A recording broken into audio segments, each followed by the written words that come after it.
मैं हूं खुशबू पांडे। स्वागत है आपका हमारे खास कार्यक्रम जनता सरकार में, जिसमें हम बात करेंगे सत्ता के सिंहासन से लेकर जनता के सरोकार तक। साथ ही हम आपको बताएंगे प्रदेश सरकार की हर उस योजना के बारे में जिनका सीधा संबंध हरियाणा के जनता से है। जो योजनाएं प्रदेश के विकास को नई गति प्रदान करेंगी और हरियाणा की जनता का चहुमुखी विकास भी करेंगी, ताकि प्रदेश की जनता तरक्की की राह पर आगे बढ़े और हरियाणा प्रदेश निरंतर उन्नति की नई ऊंचाइयों को छूता हुआ प्रगतिशील रहे। तो अगले 30 मिनट तक बने रहिए हमारे साथ और देखते रहिए जनता सरकार।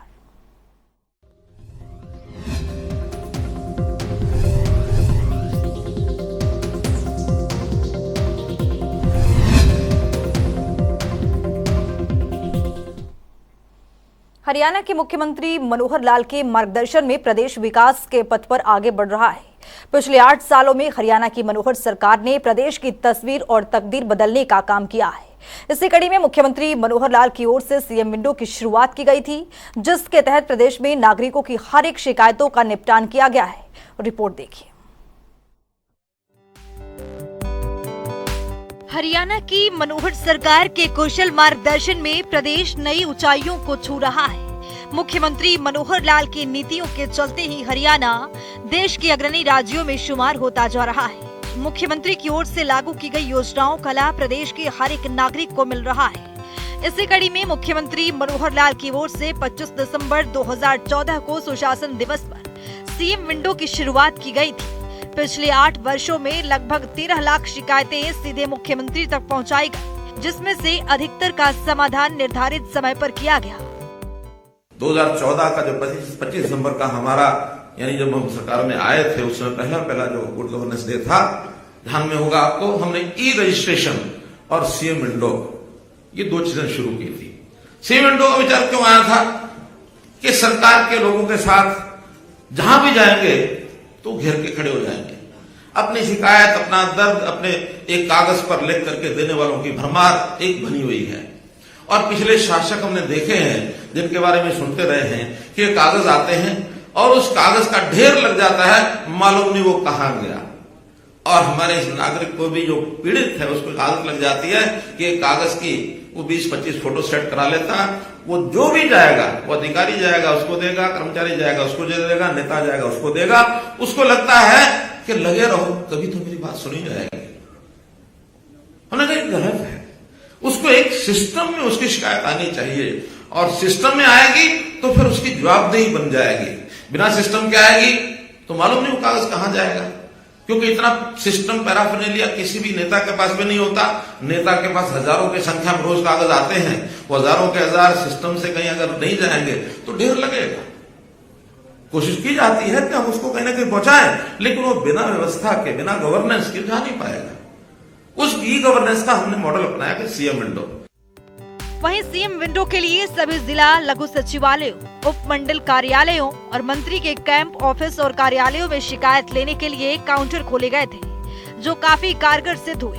सीएम विंडो के जरिए ऐसी सार्वजनिक शिकायतों और समस्याओं का समाधान हुआ, जिनके बारे में लोगों ने सोचना ही बंद कर दिया था। इसी कड़ी में मुख्यमंत्री ने आम जनमानस की दुख तकलीफ को और नजदीक से समझने के लिए जन संवाद कार्यक्रम की शुरुआत की। वहीं भिवानी और पलवल जिले के लगभग 2 दर्जन गांवों के लोगों के बीच बैठकर मुख्यमंत्री ने बातचीत की और उनके दुख सुख भी सुना। जनसंवाद का कार्यक्रम ग्रामीण क्षेत्र के अंदर ये करने का मेरा अभी शुरू हुआ है। पहला जिला भिवानी जिला मैंने शुरू किया। स्वाभाविक है, जब फील्ड में जाते हैं तो वहाँ की जो कठिनाइयाँ होती हैं, समस्याएं होती हैं, स्वयं लोग बताते हैं। जितनी अभी तक की उपलब्धियां हैं सरकार की, जो जनता के लिए हमने व्यवस्था परिवर्तन के काम किए, वो सब उनको बताए हैं। उनके बहुत अच्छे रिजल्ट्स लोगों ने स्वीकार भी किए हैं, चाहे वो परिवार पहचान पत्र के माध्यम से राशन कार्ड बनाने की बात है, चाहे आयुष्मान भारत के विषय हैं, अथवा ओल्ड एज पेंशन ऑटोमेटिकल बनने की बात है, या मुख्यमंत्री अंत्योदय परिवार उत्थान योजना के माध्यम से, या मेरिट के ऊपर नौकरियों के विषय को लेकर के हर गांव के अंदर कहीं ना कहीं हमको उसका एक रिस्पांस मिला है कि ये चीज़ें अच्छी हो रही हैं। लेकिन जो ऐसे विषय हैं जो लगातार चलने वाले विषयों में, जैसे पानी की विषय, पानी की कठिनाई जगह जगह की लोगों ने ध्यान कराई है, क्योंकि पानी की निकासी अपने आप में एक बड़ा विषय है। और इसी प्रकार जो हमारा सिंचाई का पानी है वो भी जितनी मात्रा में लोगों को अपेक्षा है उतना होता नहीं है, क्योंकि पानी की ही कमी है। तो कमी के कारण से स्वाभाविक उनकी समस्याएं हैं।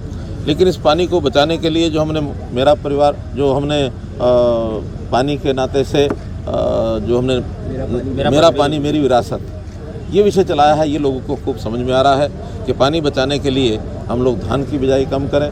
माइक्रो इरिगेशन का विषय भी लोगों को समझ में आ रहा है, हमने उसमें सब्सिडी देनी शुरू किया, बहुत लोगों ने सब्सिडी ली भी है। तो ऐसी समस्याओं का हल जहाँ जहाँ संभव होता है वो हमने किया है। कई तालाब ऐसे हैं जिनमें गंदगी थी, उसके लिए भी आज हमने अधिकारियों को आदेश दे दिए कि तालाब की सफाई तुरंत कराई जाए, पानी की निकासी करके, और फिर वहाँ जो गंदगी है उनको ठीक करेंगे। फिर जो पौंड अथॉरिटी है उसके माध्यम से उनका जो बड़े तालाब हैं उनका पुनर्निर्माण, इस काम के लिए भी उनको निर्देश दिए गए हैं। एक स्कूलों की बात, अध्यापकों की बात, वो हम जल्दी नई भर्ती हो जाएगी उसको पूरा करेंगे। तो समस्याएं जितने प्रकार की हैं सब जो लिखित में दी गई हैं उनको सबको विभागों को दे दिया जाएगा, और विभाग जो हैं उनको यथासमय पूरा करके और लोगों की समस्या का हल कराएंगे। मुख्यमंत्री मनोहर लाल खुद अपने डैशबोर्ड पर इसकी नियमित निगरानी कर रहे हैं। जनसंवाद पोर्टल के लिए कॉल सेंटर खोला गया है, जिसके जरिए शिकायतकर्ता के पास उसके मोबाइल पर SMS जाएगा और मोबाइल पर ही शिकायत के समाधान की जानकारी दी जाएगी। ये सूचना प्रौद्योगिकी के उपयोग की मुख्यमंत्री की एक नई पहल है कि IT के आज के युग में हर कोई इस प्रणाली में पारंगत हो। इसके साथ ही पिछले 8 वर्षों में व्यवस्था परिवर्तन के जरिए प्रदेश की राजनीति की परिभाषा बदलने के लिए आरंभ किया गया है, जहां मुख्यमंत्री मनोहर लाल का सीएम विंडो से जनसंवाद तक का सफर बेहद सफल रहा है। एक और जहां सीएम विंडो पर 10 लाख से अधिक लोगों ने सीधे मुख्यमंत्री तक अपनी बात पहुंचाई है, वहीं दूसरी ओर मुख्यमंत्री की ओर से आरंभ की गई जनसंवाद कार्यक्रम भी लोगों को खूब रास आ रहा है। हाल ही में चुने गए पंचायती राज संस्थाओं के जनप्रतिनिधियों में भी मुख्यमंत्री के पास मुद्दे और खाट पर बैठने की होड़ देखने को मिली है। ग्रामीण क्षेत्रों में जनसंवाद करने की कवायद मुख्यमंत्री ने महात्मा गांधी के ग्राम स्वराज की अवधारणा से प्रेरित होकर की है, जहां मुख्यमंत्री मनोहर लाल ने गीता के सार को सत्ता की धुरी माना है और महाभारत युद्ध में भगवान श्री कृष्ण द्वारा अर्जुन को दिए गए कर्म के सिद्धांत निस्वार्थ कर्म करो, फल की चिंता मत करो, समय आने पर तुम्हें उसका परिणाम जरूर मिलेगा। स्पेशल डेस्क जनता टीवी। वहीं मुख्यमंत्री मनोहर लाल प्रदेश के उत्थान के लिए जनता के बीच जनसंवाद कार्यक्रम कर रहे हैं, जिससे जनता से सीधे रूबरू हो सके और लोगों की समस्याओं का मौके पर ही निपटान कर सके। तो आइए 3 दिवसीय पलवल दौरे की कुछ झलकियां से आपको रूबरू करवाते हैं।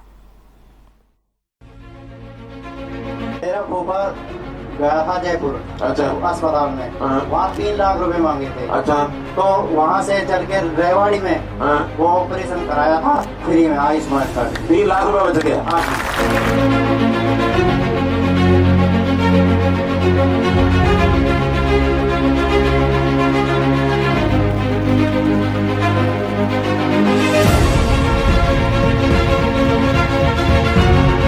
एक तो जितने भी बड़े बड़े गांव हैं इन सब की फिरनी 135 गांव की फिरनी आज ही मंजूर की है, जिनकी आबादी 10,000 से ऊपर है वो सारी मंजूर कर दी।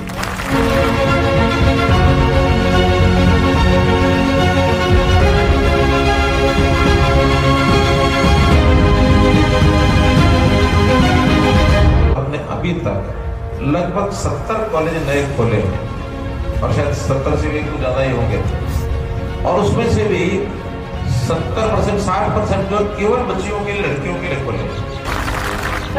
2021 में मेरी पोस्टिंग हुई है और बिना किसी करप्शन के, बिना किसी पैसे के मेरी पोस्टिंग हुई है।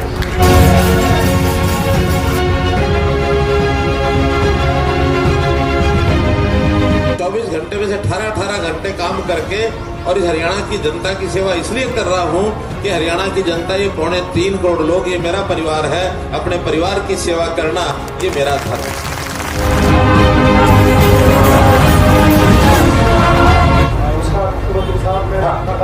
प्राइवेट इलाज कराया, मेरे हस्बैंड को इसका ऑपरेशन हुआ तो फ्री ऑफ कॉस्ट हुआ, कोई पैसा नहीं लगा। अगर ये कार्ड नहीं होता तो कितना पैसा लग जाता? 4.5 लाख।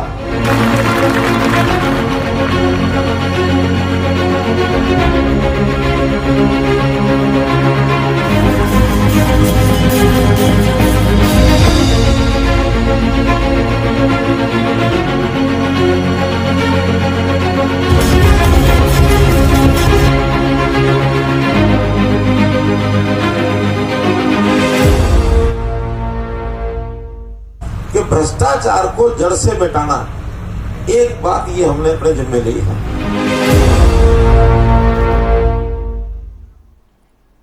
एक बेहतरीन सरकार और उम्दा शासन व्यवस्था का परिचय यही है कि उस प्रदेश में विभिन्न सुविधाओं और सेवाओं का लाभ सबसे निचले स्तर पर गरीब और जरूरतमंदों तक पहुंच सके। हरियाणा की मनोहर सरकार लगातार प्रयास कर रही है कि प्रदेशवासियों को हर एक योजनाओं का लाभ मिल सके। इसी कड़ी में मनोहर सरकार की ओर से परिवार पहचान पत्र योजना शुरू की गई है। इस योजना के जरिए लाभार्थियों का चयन सामाजिक, आर्थिक और जाति जनगणना के आधार पर किया जाता है। पात्र नागरिकों को विभिन्न सरकारी सेवाओं और योजनाओं का लाभ परिवार पहचान पत्र के जरिए मिल रहा है। रिपोर्ट देखिए। एक कुशल सरकार और एक बेहतरीन शासन व्यवस्था की पहचान ये होती है कि उसे समस्त नागरिकों के लिए उपलब्ध विभिन्न सेवाओं और योजनाओं का लाभ उन तक पहुंच सके। इसे सुनिश्चित करने का कार्य एक कुशल नेतृत्व वाली सरकार ही करती है। यहाँ ये भी सुनिश्चित किया जाना जरूरी है कि पात्र नागरिकों तक प्रदान की जाने वाली तमाम सेवाएं और सुविधाएं उन तक समय पर ही पहुंच सके। हरियाणा सरकार ने पिछले 8 वर्षों में इस दृष्टि से एक सुशासित व्यवस्था को विकसित किया है। प्रदेश के हर एक नागरिकों को सरकार की ओर से चलाई जा रही तमाम योजनाओं का लाभ देने के लिए हरियाणा सरकार ने सुशासन की दिशा में कई कदम उठाए हैं। सरकार ने इसके लिए परिवार पहचान पत्र योजना शुरू की है, जिसके जरिए आज लाभ पात्र नागरिकों तक पहुंचना शुरू हो गया है। परिवार पहचान पत्र हरियाणा में रहने वाले लोगों के लिए सुनिश्चित करता है कि सभी लाभार्थियों को केंद्र और राज्य सरकार की सेवाओं और योजनाओं का लाभ मिलता रहे। मेरा परिवार मेरी पहचान के तहत लाभार्थियों को चयन सामाजिक, आर्थिक और जाति जनगणना के आधार पर पात्र किया जाता है। नागरिकों को विभिन्न सरकारी सेवाओं और योजनाओं के लाभ मिल सके। इस योजनाओं के तहत राज्य के लाखों परिवारों को लाभान्वित हुए हैं। हरियाणा की मनोहर सरकार परिवार के विशेष पहचान पत्र में उपलब्ध आंकड़ों के अनुसार परिवार के पात्रता की पता लगाएगी और फिर परिवार को सभी सेवाओं और योजनाओं का लाभ प्रदान करेगी। हरियाणा परिवार पहचान पत्र के तहत लाभार्थी का पूरा ब्यौरा दर्ज होगा। इस योजना के तहत हरियाणा के प्रत्येक परिवार के लिए 14 अंकों का विशिष्ट पहचान पत्र तैयार कर प्रत्येक परिवार को प्रदान किया जाता है। ये 14 अंकों के पहचान पत्र एकल और संयुक्त दोनों तरह के परिवारों के लिए तैयार किए जाते हैं। हरियाणा परिवार पत्र के जरिए प्रदेश के सभी परिवारों का एक प्रमाणिक, सत्यापित और विश्वसनीय डाटाबेस तैयार किया जाता है। ये कार्य पूरा हो जाने के बाद नागरिक केंद्रित सेवाओं का पूर्ण रूप से वितरण किया जा सकेगा। साथ ही एक व्यवस्थित प्रणाली होने से सेवाओं और विभिन्न कल्याणकारी योजनाओं के दायरे में सभी पात्र लोगों को लाभ पहुंचाना हरियाणा की मनोहर सरकार का दायित्व है कि सभी योजनाओं का लाभ मिल सके। हरियाणा की मनोहर सरकार ने इस दिशा में बेहद सराहनीय कदम उठाए हैं। समाज के पिछड़े और आर्थिक रूप से कमजोर वर्गों को लेकर सरकार बेहद संजीदा दिखाई दे रही है। ऐसे लोगों के लिए योजनाएं और उन योजनाओं के फायदे पात्र लोगों तक पहुंचने के लिए भी सार्थक कदम उठाए गए हैं। हरियाणा सरकार राज्य में प्रत्येक परिवार को विशिष्ट पहचान पत्र प्रदान करने के लिए परिवार पहचान पत्र पोर्टल मेरा परिवार .हरियाणा.gov.in लॉन्च किया है। ये पोर्टल सूचना प्रौद्योगिकी का उपयोग करके लोगों को पारदर्शी और सरल तरीके से सरकारी योजनाओं का लाभ देने की सुविधा प्रदान करेगा। इस ऑनलाइन पोर्टल के जरिए प्रदेश के लोग परिवार पहचान पत्र के लिए ऑनलाइन आवेदन कर सकते हैं। इसका लाभ उठाने के लिए उपस्थित हमारे कार्ड धारक बंधु, अन्य सभी उपस्थित सज्जनों वृंद, जैसा बताया गया भूमिका में कि जब हम सरकारी कामकाज को देखते हैं, केंद्र सरकार की और प्रदेश सरकार की बहुत सी ऐसी योजनाएं होती हैं, स्कीम्स होती हैं, जिनको बनाया तो जाता है, बजट के समय घोषित किया जाता है, उसको पहुंचाने के लिए अलग अलग विभागों की जिम्मेदारी भी होती है। लेकिन ध्यान में ये आया है कि सभी विभाग इंडिपेंडेंटली अपना अपना काम करते हुए सब डाटा उनका अपने अपने विभागों का अलग अलग होता है और फिर मैनुअल तरीके से वो चीजें आगे नीचे तक ले जाने का प्रयत्न किया जाता है, लेकिन शिकायतें भरमार होती हैं। पात्र व्यक्ति को स्कीम का लाभ मिलता नहीं है और कई बार अपात्र व्यक्ति उस स्कीम का लाभ ले जाते हैं, या कभी कभी डुप्लीकेसी बहुत हो जाती है। एक ही व्यक्ति जिस स्कीम का लाभ नहीं लेना चाहिए उसका ले लेता है और कई बार तो डबल भी ले लेता है। जितनी स्कीमें हैं इनका सब लाभ योग्य व्यक्तियों तक ठीक से पहुंचा दिया जाए, समाज का जो पंक्ति में खड़ा हुआ अंतिम व्यक्ति या अंतिम परिवार, तो स्कीमें इतनी हैं कि मैं समझता हूं बहुत जल्दी गरीब समाज का जो उसकी आवश्यकता है उसकी पूर्ति, उसके हित की चिंता, ये सब हम कर सकते हैं। उसी में से विचार आया था कि हम क्यों ना आज टेक्नोलॉजी के समय में जो जिस प्रकार प्रौद्योगिकी विकसित हो रही है देश और दुनिया में, इसका लाभ उठा करके क्या हम सब व्यक्तियों की, सब परिवारों की गिनती करके एक जगह नहीं रख सकते और उसका डायनेमिक डाटा नहीं बना सकते। हमारी बहुत स्कीमें होती हैं 10 साल का पिछला जो डाटा होता है उसके ऊपर चलती रहती है। SECC डाटा 2011, उस समय कोई डाटा बन गया होगा, वो ठीक बना गलत बना, आज जो नई स्कीम है उसके आधार पर देते हैं। केंद्र सरकार की ओर से निर्देश है, हमारा भी उसमें कोई ऐसा दोष नहीं, लेकिन इसको क्या हम डायनेमिक डाटा बना करके 10 साल में तो बहुत परिवर्तन हो जाते हैं। एक सामान्य गरीब परिवार काम धाम से, नौकरी से, अपने उद्यम से आगे बढ़ सकता है। शायद उसकी आवश्यकता आज नहीं रही, 10 साल पहले थी, और 10 साल पहले कोई अच्छा परिवार था, संपन्न परिवार था, कोई कारण बन गए होंगे, आज उसकी आवश्यकताएं बढ़ गई, उसको आज कुछ नहीं मिलता है। तो इस सारे में अब उस डायनेमिक डाटा को तैयार करने के लिए इस विषय की शुरुआत की थी। मेरा परिवार मेरी पहचान, ये हरियाणा सरकार की वो अनूठी पहल है जो नागरिकों को सीधा लाभ पहुंचाने के लिए बनाई गई है। इस योजना के लागू होने से बिचौलियों की गुंजाइश जड़ से समाप्त हो गई है। ये एक बहुआयामी योजना है जिससे अनेकों सुविधाएं और सुगमताएं जुड़ी है। तो चलिए अब ग्राफिक्स के जरिए समझते हैं। इससे विभिन्न आवेदन प्रक्रियाओं में और तेजी आएगी। प्रधानमंत्री आवास योजना के आवेदन में आसानी होगी। पात्र जन चिकित्सकीय योजनाओं से स्वतः जोड़ सकेंगे। पात्र लोगों की राशन कार्ड आसानी से जारी हो सकेंगे। पात्र लोगों को विभिन्न पेंशन सुविधाओं के दायरे में लाया जा सकेगा। व्यवस्था और नागरिकों के बीच पारदर्शिता कायम होगी। अधिक पात्र लोगों को समाज कल्याण योजनाओं का लाभ मिल पाएगा। लाडली और विवाह शगुन योजनाओं का भी लाभ मिलेगा। कृषि व बागवानी से जुड़े सब्सिडी पात्र लोगों तक पहुंच पाएगी। परिवार के लापता सदस्यों को ट्रैक कर पाने में मददगार साबित होगा। सरकारी नौकरियां पाने में सहायक सिद्ध होगा।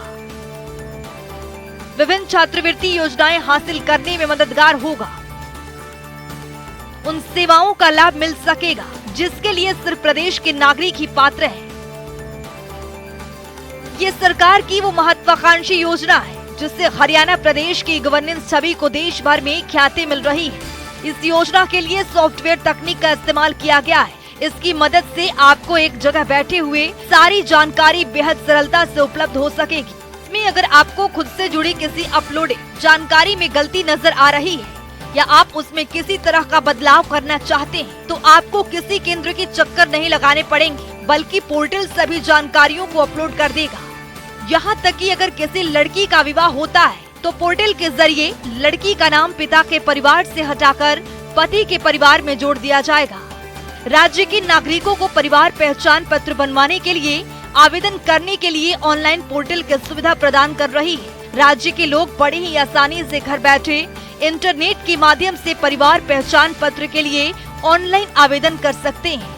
इन ऑनलाइन पोर्टल के माध्यम से राज्य के नागरिकों को रजिस्ट्रेशन की सुविधा इसलिए दी जा रही है कि ताकि उन्हें कहीं जाना न पड़े। इस ऑनलाइन पोर्टल का उद्देश्य पंजीकरण प्रक्रिया को गति देना और अधिक से अधिक लोगों को इस योजना से जोड़ना है। इस कार्यक्रम के तहत हर नागरिक और हर परिवार डेटा जाता है जिसका इस्तेमाल लोगों के जरूरत के हिसाब से योजनाएं बनाने के लिए किया जाएगा। इतना ही नहीं, आत्मनिर्भर हरियाणा कार्यक्रम के तहत भी इस डेटा का उपयोग किया जा सकेगा।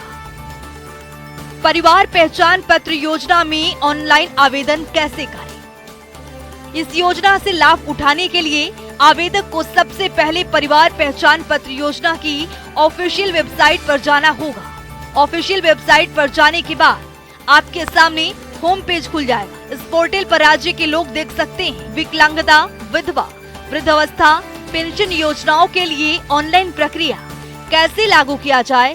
इसके अनुसार CSCS के ऑपरेटर फिर पेंशन योजनाओं की आवेदन फॉर्म ऑनलाइन भर सकते हैं। परिवार पहचान पत्र परिवर्तन का एक बड़ा माध्यम साबित हो रहा है, क्योंकि ये न केवल सरकार जनता के बीच की दूरी को खत्म करेगा, बल्कि सूचना प्रौद्योगिकी के विकास के जरिए ये लोगों को विभिन्न सरकारी योजनाओं का प्रभावी और कुशल वितरण भी शुरू करेगा।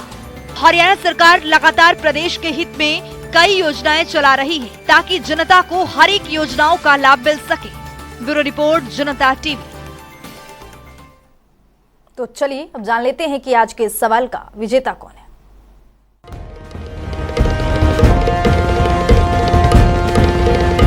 तो बात अब आज के विजेता की। जैसा कि आप जानते हैं, हर रोज एक नया सवाल पूछते हैं और सही जवाब देने वाले के नाम और तस्वीर अपने टेलीविजन स्क्रीन पर दिखाते हैं, साथ ही उसको उपहार भी देते हैं। तो चलिए अब जान लेते हैं कि कल का हमारा सवाल क्या था और कौन है इसका विजेता। कल का हमारा सवाल था, प्रधानमंत्री उज्ज्वला योजना की शुरुआत कब की गई थी। इसका सही जवाब है 1 मई 2016। ढेरों जवाब आए, लेकिन हमारे विजेता हैं चंडीगढ़ से मंजीत राणा। मंजीत, आपको बहुत बहुत बधाई। तो फिर पूछेंगे आज का सवाल, देखते रहिए जनता टीवी।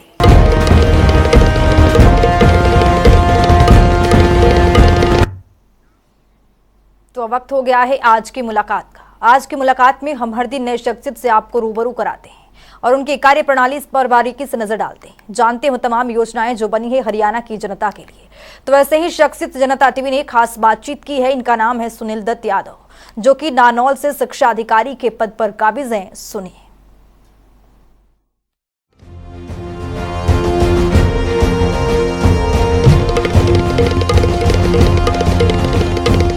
बच्चे अपने की जो स्किल है, वो जो कॉम्पिटेंसी है, उसके अनुसार वो अपनी क्लास में नहीं है बहुत से बच्चे, और वो कॉम्पिटेंसी के अनुसार क्लास में नहीं होने के कारण उनकी समस्या क्या आ रही है कि जो वो ऊपर की क्लासेज में जाते हैं तो क्योंकि उनसे सिलेबस और ज़्यादा जटिल हो जाता है, जिससे वो बच्चे संघर्ष करते हैं सिलेबस सीखने, क्योंकि उनके बेसिक क्लियर नहीं है।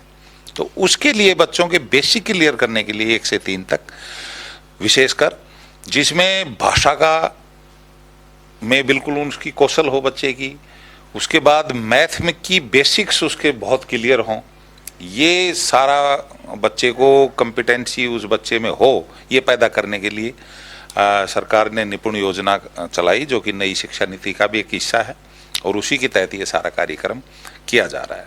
जहाँ तक आंकड़े की बात कर रहा हूँ मैं, कि हमारे पास लगभग 458 स्कूल हैं प्राइमरी, और 1296 के लगभग बच्चे टीचर्स हैं हमारे पास।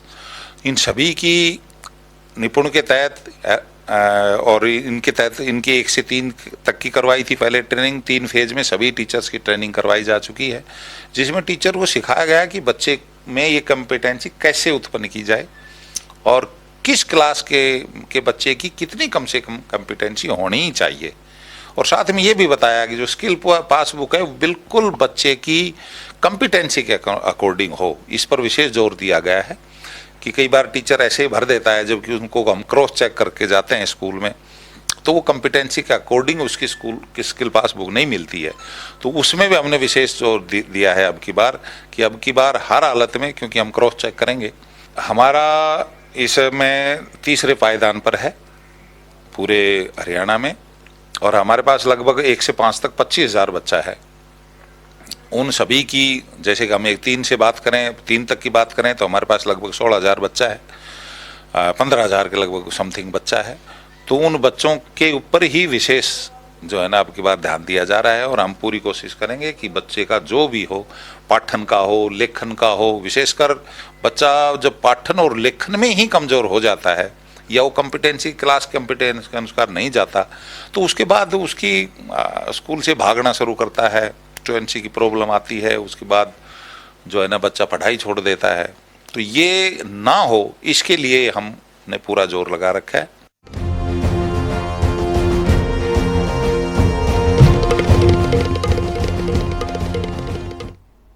तो वक्त हो गया है आज के सवाल का। तो चलिए अब जान लेते हैं कि आज के सवाल में क्या कुछ है।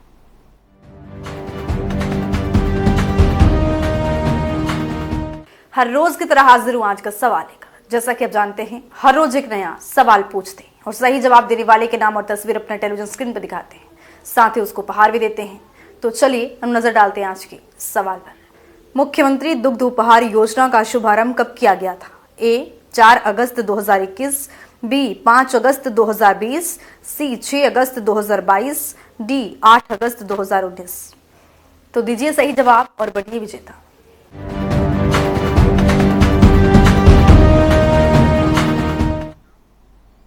तो हमारे खास कार्यक्रम जनता सरकार में आज के लिए